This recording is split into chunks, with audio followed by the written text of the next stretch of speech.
very, very special guest that I have the privilege of having this conversation with is Alexandra Egan, Alex Egan. Alex is the founder and owner of Domino Effect Consulting and Facilitating. She's an international facilitator, speaker, author. She's a trained professional coach.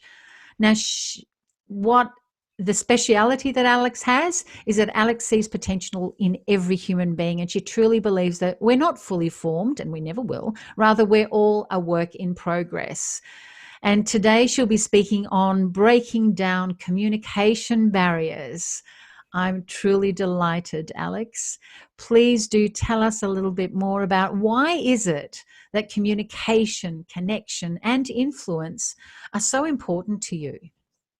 Thanks, Yaja, and thanks everyone for this opportunity. And I've loved today. It's been pretty incredible. I'm going to start with sharing a little story with you, and I'm going to make it very brief. And it goes a bit like this. I come from a Greek background, and so from a very young age, I guess I've been raised to do things a particular way, to be a particular person, and to say and I guess identify as someone who I needed to be in order to be accepted into my community. Very similar to what Martin and everyone has been saying today. What I noticed, however, is when I first came to Australia, I was 5. And I remember being in grade prep, and I was excluded because I could not speak English. And along the way, that was quite traumatic for a 5-year-old to be excluded. And as I grew and I noticed along the way, I had suddenly become this advocate for the underdog. So what I mean by that is every time I saw someone being picked on, as we used to call it in school, I would be there for them. I would communicate for them. I would make sure that they felt connected and that they had somebody there for them and understood them for who they were. Of course, I didn't know that at the time, you know, but that's something that I did so automatically. So as I got older and as I grew up even more and into high school and the rest of it, I noticed a lot of segregation even in high school, and Robbie would vouch for that because we were in high school together. But then the turning point for me was when I was 21 and I went overseas. I needed to get away from this country, for not from the country potentially, but from my family, you know, because of what was going on. I needed to find me. Yes. And that's where my first book comes in, Finding the Lion Within, you know. And when I went overseas at the age of 21, I wanted to be able to reach out and help people find their voice, to be able to articulate what's really, truly in their heart and to communicate. And so through Cambridge in London, I studied teaching, and I taught proficiency level in Europe and what the year 11s essentially. I remember my first day in class, I had no connection with people, like that the kids were not connecting with me. And what I noticed was that I needed to change my communication in order to connect and communicate with them so that we could become one. Long story short, I realized over time, and that got me then to researching and observing, and that's what opened up even more my passion for human behavior. Yeah. And what makes us tick as individuals. Yeah. When I returned back to Australia and started working for the bank, and then I become a leader in the bank, I noticed that a lot of people who were having issues connecting with people, I was able to connect with anybody, and people would say, how do you connect with those people? Like, how do you just connect? Yeah. And it was even with my time in prison, and Claire would know too, that having done 10 years in prison, I connected with every single guy in there and I had no fear. It's because I could see the gap. I could see the gap, and I didn't know that then, but I know that now, that it's the gap. And that's what I do. I see the gap and I help people see that gap so that they can connect with everyone and anyone. Love that. Thank you so much for sharing that extraordinary journey in a very condensed way. That's really brilliant. And where you've ended with that gap, that is probably the trick, isn't it? The secret to being able to connect and communicate appropriately is to be able to see what that gap is clearly and then do something about it. So how do you identify that gap? What is it that you look for? Yeah, yeah, great question. And I have been asked that question so many times. I never, like Robbie, I've never really thought about how I just do it. I just do it. But having dug deep, what I do is I listen. And I don't just listen to what comes out of here. I listen to and observe how people present. So if I may use an example, for example, in prison, I remember having to interview this prisoner who was in protective custody, but he was in isolation. Yes. What that meant is that I wasn't allowed to go anywhere near him. I wasn't allowed to be anywhere near him. I needed to interview him from the doorway with prison officers behind me and literally asking questions that were so freaking personal. Now, for someone to open up to me for an hour, how do I do that? How does someone do that? And for me, communication doesn't start from when you open your mouth. It starts from when you start to see that person straight away. So as you appear, your physiology is your first form of communication. So I needed to be who he needed me to be for him to trust me almost instantly. Yeah, right. To answer my questions for a full hour, by the way. Yeah. So you needed to identify what it was that he needed that he didn't even know he needed. Correct. How did I do that? It's, for me, it's observing and forgetting that it's not about me. It's never about me. It's about how is this person sitting? How is this person presenting? What is his whole everything telling me? Right? I didn't even know this guy. Like, I'd never met him before. He was just on my list that I needed to interview this person. Yes. So I noticed, and this is where environment is really important. I noticed that because he was in isolation, he wasn't allowed anything in case there was reasons for that. So all there was in this room that he had was a shower, little shower, and just a toilet and his bed. But behind him, he was allowed one frame of his child. Right. So I realized and observed that family is important to him. So as I sat, I said, "Hey, I'm Alex. How you doing?" He didn't speak to me. And I get that. Right? He had a shithouse experience. Yeah. And I said to him, "How old's your little one?" He said, "Oh, my little one." And that's it. That's the end of it. Broke the ice. From there, I shared with him my children, you know, that I too have kids, and it's so cool. And what do you love about your little one? And I spent 15 minutes, if not more, and I had prison officers saying, time.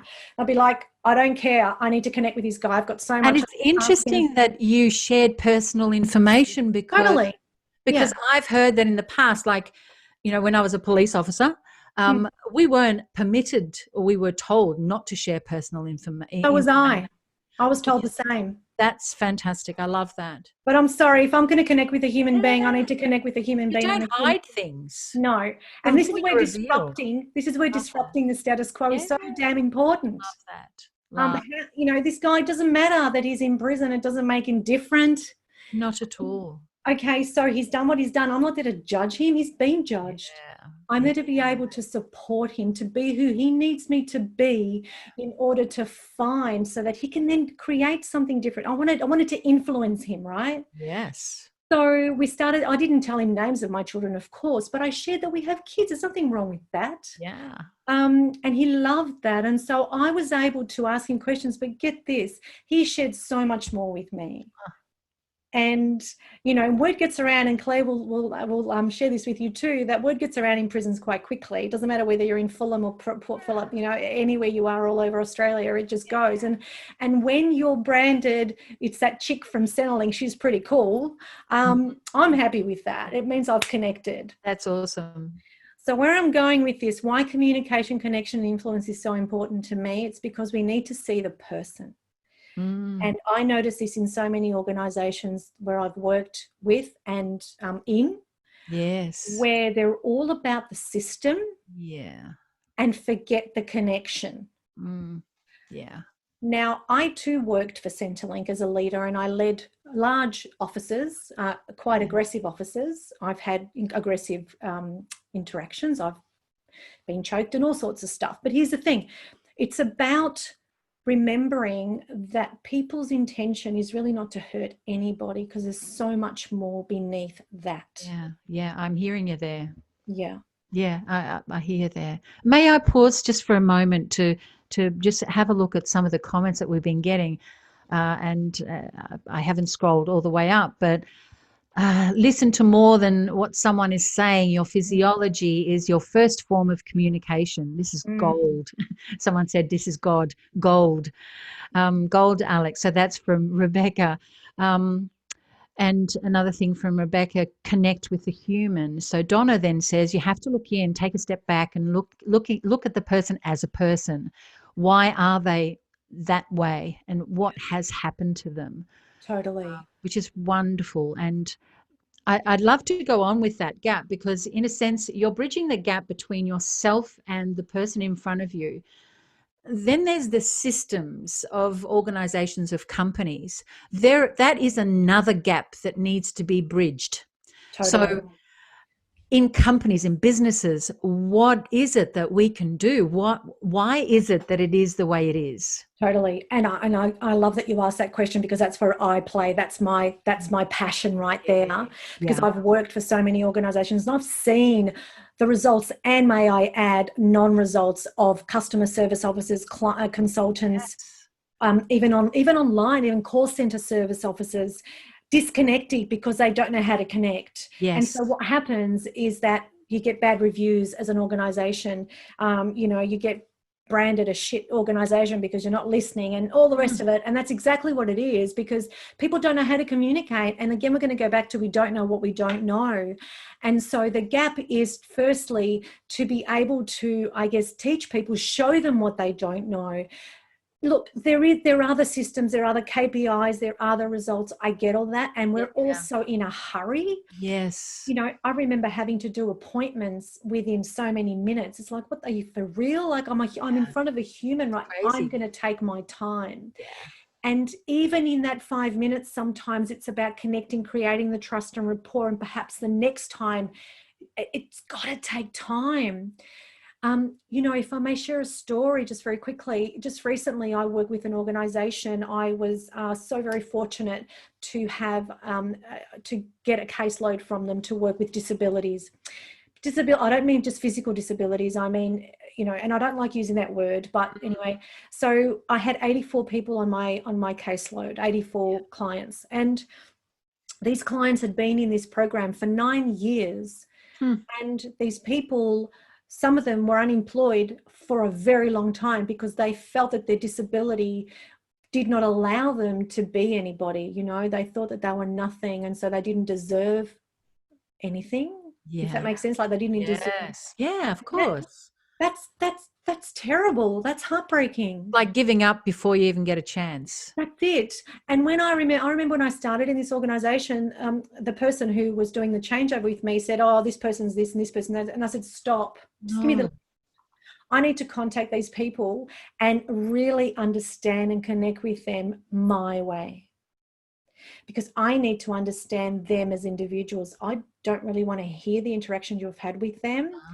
I will not judge them based on your handover. I need to understand these people for myself." Yeah. And it was so beautiful to be able to connect with these people and to help them see and extract their qualities and connect with them from a human point. That's awesome. And I had a 68% success rate with Brilliant. these people. It was, and it's not wonderful for them. Yeah, it's not the rate itself, it's the people. So if I may, Alex, and I love this. Talk about this all day. Topic. You know how passionate I am about it. I know, absolutely. And it's something that you mentioned about, bridging the gap. One of the first things that you said that needs to be done is have a conversation about what's not working and why it's not working before you go into what can work and what people should do. Because it's that's why that people have training programs. They say, here's what you can do, but they don't understand what's been going on already till now, because that needs to be understood. Totally.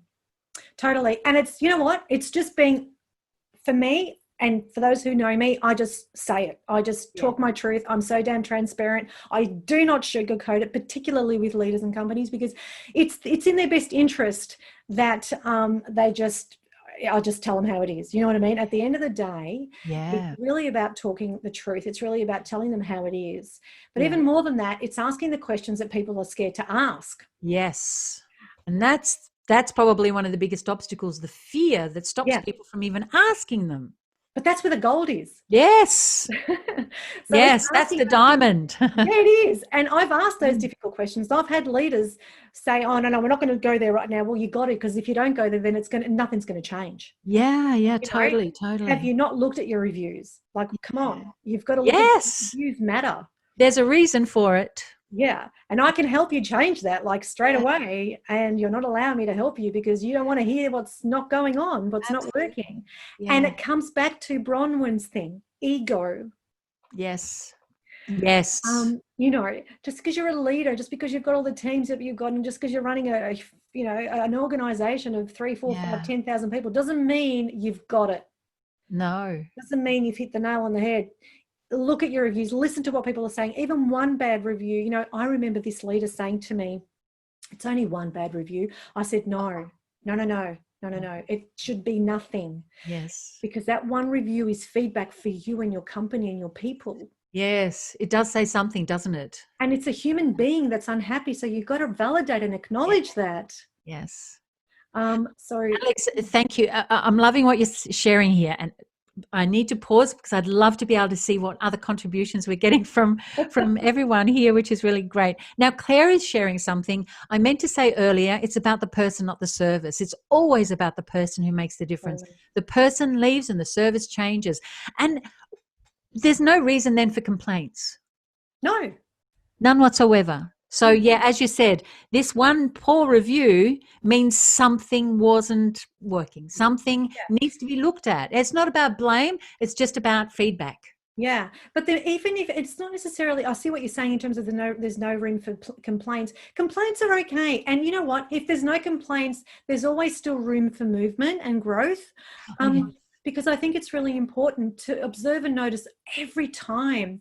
You know, one thing I love to do is give real-time feedback to people. I remember when I was running teams, I gave my people real-time feedback all the time, because you can't tell someone what they've done wrong or what they've not done right, or maybe something could have 6 months at the 6 month. That's ridiculous. Like, how is that even going to fix itself? Yes, completely. You know, it's about walking around and really getting to know your people. How are you doing today? You know, how did that go with that interaction with that client? Do you reckon we could do it a bit differently? Yes. You know, let's do it this way or that way. And really, and I love that about my teams, in that it was real-time feedback, because our clients mattered. It's so true. And I don't see that enough. This has been really fantastic. Yeah, clients really are the most important thing, and how we interact and connect with them really matters incredibly. So just bear with me. I've got here, listening to them and making them feel heard is a great way to make them feel worthy, which is wonderful. Again, someone brings up, Agnieszka says, it's all about the truth. Donna was saying, you have a special gift, Alex. Absolutely. That's wonderful. Thank you so much on behalf of Alex. No shoulds, ask the difficult questions, go where others fear. There's so many incredible little comments here. Another one from Claire, shows if they are a leader or not, or a manager. Yeah. I presume that's to do with the feedback. Being able to communicate is a positive move forward. This has been really fantastic. It has been. And I want to say thank you too to all your comments. That means a lot to me. Yeah. Yes. And it's so important. And even more than that, if I may add, Yaja, and if it's okay with the audience, is that it's not just about, I think in terms of communication, it's also, it pretty much encompasses everything. So whether we're leading a team, whether we're presenting like I am here today, you know, whether you're running a meeting with somebody, whether it's face-to-face or online, whether you're on the phone with somebody one-on-one, it's about making it, I used to say to my people, you know, and particularly when I ran a lot of facilitations face-to-face, was when you're connecting, when you're ready to come and connect with somebody, remove your head. And the reason I say that is it's not about you. It's about that person.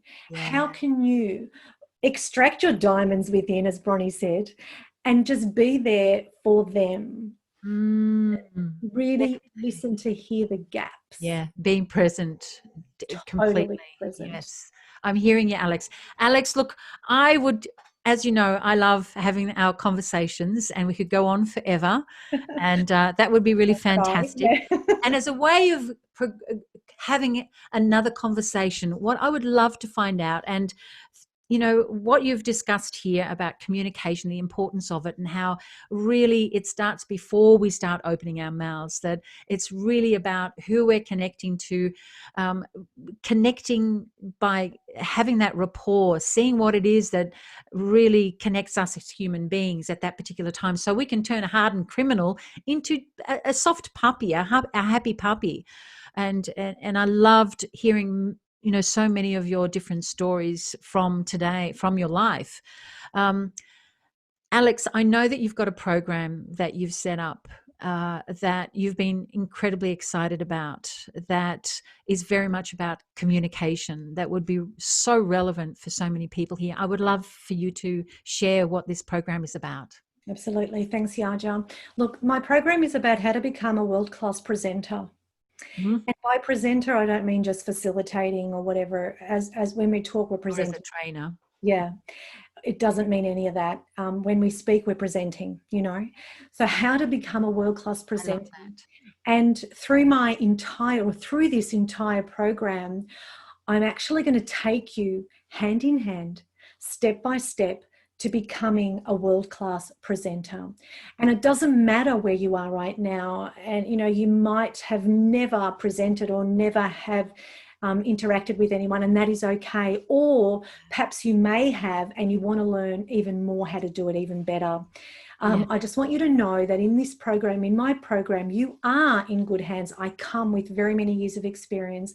And so what I'm going to do is I'm going to give you 5 steps, the ones that I've used all my life, really. So it's extracting it from myself, from my observations, and from all the experience that I've had, to basically taking you from where you are now to being able to just, I guess, move your people, whether it's running presentations, workshops, meetings, whatever, even just connecting one-on-one, to help them become a part of you, a part of your mission, a part of your movement, so you can create that together.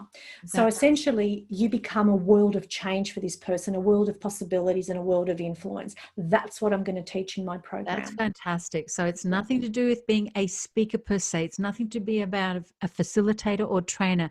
It's about presenting ourselves to other people, basically. That's right. It's not just about public speaking, and it's certainly not public speaking presentation one.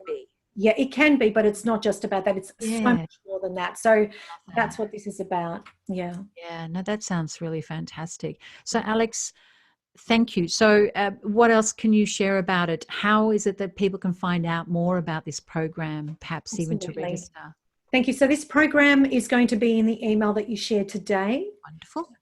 So there will be some information on it, and there'll be some links. Nice. And and certainly you're more than welcome to connect with me, again, via my links in the email, and so that and it'll be on my website as well. Yeah, fantastic. Thank you so much, Alex. So I would love to find out if you have any particular final words that you might like to share that would be just as valuable as diamonds. Well, you know, what I would like to share is just remember that we are all human beings, and we all do have feelings and emotions, and it's okay to be vulnerable. It really is. You know, having done leadership most of my life, and having worked with people, you know, I've interviewed thousands and thousands and thousands of people. It's about just bringing you, just being you, just bringing your vulnerability. It's okay to stuff things up. It's okay to say it how it is. It's okay to just be authentically you. Because on the other side of that, there's magic. Truly, I'm not going woo-woo. This is just the way life is. We're human. We're not robots, you know. So just bring you. Yeah.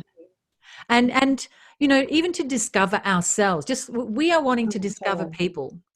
Unless we learn about ourselves, it's impossible to connect with people. As much as we know ourselves, that much we get to know others. Totally, Yaja. And that's part of my program as well, as it starts with self, because we can't do anything unless we start with ourselves. Yeah. So I share my experiences and how I found myself and my lion within, I suppose, my voice. Brilliant. Yeah, finding our voice. Yeah. Yes, from fear to raw. Oh, totally. I'm all Leo. Oh, that is fantastic. That's fantastic. So thank you so much, Alex. I really, Thanks, Yaja. I appreciate it. And thank you, everyone, too, for your support. Yes. And look, if I might just go through here. So let me see. Anna is asking, what can I do to make you a successful team member? I presume to make a successful team member. To make a successful. That is fantastic. A great question. I'm going to answer it like I would to any leader. So with the risk of being misunderstood, our successful team members are a reflection of a successful leader. Yeah. So our team, we get the team we deserve. So it's really it's so much more than that. I can't answer it in a minute, but certainly just remember that. So what does a successful team member mean to you? How is that a successful team member needs to look like? What does that mean to you? And why aren't they there yet is my question to you. Excellent questions to ask. I trust that helps you there. That would be really fantastic. So that, Anna, I hope that helps you. Great question, Anna. So what else have we got here? Just remember, we are all human beings, and we all have feelings and emotions. It's okay to be vulnerable. It's just bringing you, be authentically you. On the other side, that is magic. Yeah, great. Great. You're welcome, Anna. Thanks for the question. You rock. Yeah. The good just flows out of you, Alex, says Donna. Oh, thank you. That's so beautiful. Yeah. And someone said, I love from fear to raw. Yes, I love the raw. I do love to raw.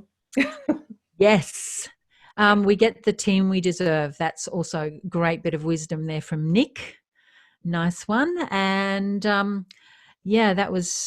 that's excellent. So what else do we have? And often forgetting the goal, the money, but seeing people and their values and potential. Yeah. If I can just add just very quickly to remember that as leaders, we're always on show.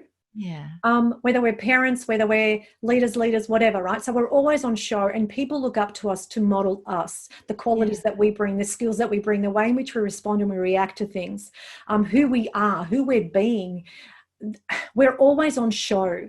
And this is something else I include in my program, in that who is it that you want to be, or who is it that you want your children to model? Who is it that you want your team to model? Be that person. Simple. Yes. So if your team's not not getting the results you want, well, who are you being is my question. Don't wait for anyone else. We've got totally. It's a domino effect thing here, guys. And at the end of the day, if your team's not doing what there's a gap, and that's where the gap is. Yes. So it's the same with children. People say, oh, my kid's this way. Well, hang on a minute.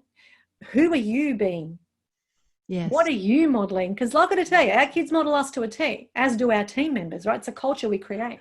Absolutely. So, but I can go on about this forever. And I'm hearing you. And yes, you could go on and on. I'd love to invite you to do so.